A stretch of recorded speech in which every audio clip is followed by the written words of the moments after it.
Nabi nu pengendrang tanda perang si kafir Allah bantu jobla Ramadan duatun hijrah Nabi perang Badar masanya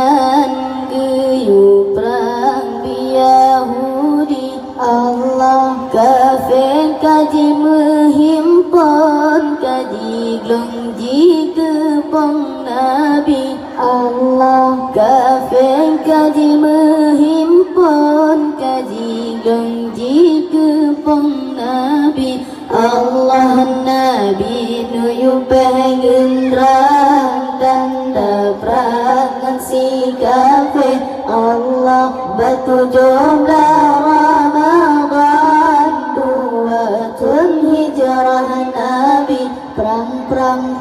Badar masanya niu perang Yahudi Allah kafir kaji menghimpun kaji gelongji kepong Nabi Allah kafir kaji menghimpun kaji gelongji kepong Nabi Allah kafir kaji pegang gelong Nabi hanjut tebit le Nabi sujud bantuhan berkalam dengan ilahi Nabi laki bantuhan berbenang lamprang sabi lenyan Nabi nejenjang nerigam pedeng sakti Allah Nabi nu pengendrang tanda perangan si kafir Allah batu jumlah Ramadan duatun hijrah Nabi perang Badar masanya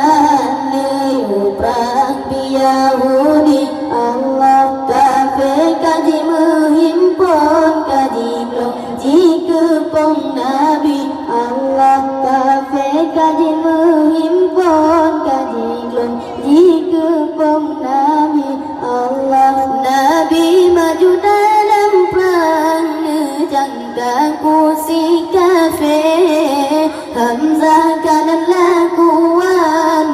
gerang sampai tanang le beda Abu Ubaidah berangkat ikut Nabi Atu dan pasang maju dalam perang sabi Allah Nabi niu pengendrang tanda perangan si kafir Allah batu jumlah Ramadan duatun hijrah Nabi perang Badar masanya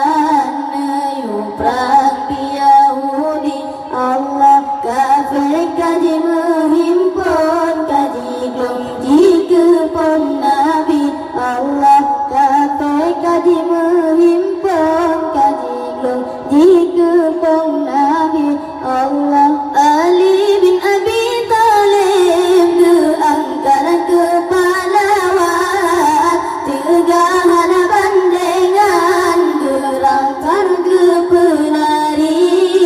siga getakkan musuh lam tanah jilo basikan kafir pangsan kalam Sayyidina Ali Allah Nabi niu pengendrang